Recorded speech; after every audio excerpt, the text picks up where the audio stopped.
What does a fair tax code look like? That's a more difficult question to answer than you might think, because it requires balancing trade-offs between efficiency and equity. It's relatively easy for economists to measure the efficiency of the tax code, but the debate gets complicated when it comes to fairness. That's because fairness is a subjective concept, making it difficult to determine without a specific social welfare function. In other words, there isn't a clear maximization formula for fairness that everyone agrees upon. For example, many people believe that Nordic countries like Denmark, Sweden, and Finland have a fairer tax system that provides a more comprehensive social safety net and more public services. However, the differences between the Nordic and US tax systems at the top are not that large, with one notable exception. The average Nordic top marginal tax rate kicks in at 1.4 times the average wage in the country, while in the US, it kicks in at 8.5 times the average wage. In practice, this means the average personal income tax rate for a typical one-earner married couple with 2 children in the Nordic countries, including cash transfers, was 21.7%. In contrast, that same family in the United States paid just 11.9% in 2019, and it was 1% in 2021 due to a temporary expansion of the child tax credit.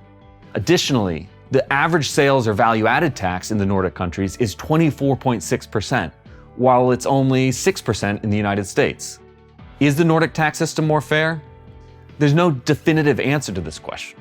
While the Nordic system provides more benefits, such as socialized healthcare, it also requires lower and middle-class families to pay higher taxes to finance these benefits.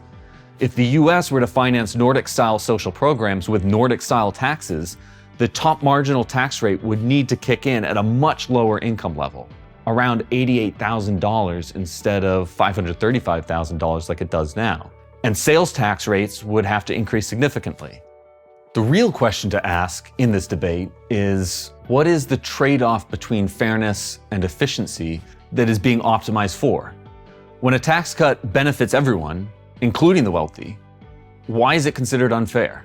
For instance, in 2017, the Tax Cuts and Jobs Act reduced the tax rate on corporate income, leading to opposition and criticism from the academic community because of its perceived unfairness. And yet it resulted in higher gains in both income and wealth for the bottom of the income and wealth distributions than it did for the top.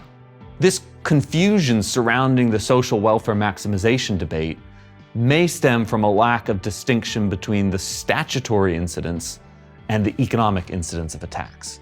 Statutory incidence determines who legally pays the tax, while economic incidence shows who actually bears the ultimate burden of the tax. For example, when a corporation experiences a tax increase, the burden of the tax often falls on lower skilled workers, even though the tax was imposed on the corporation.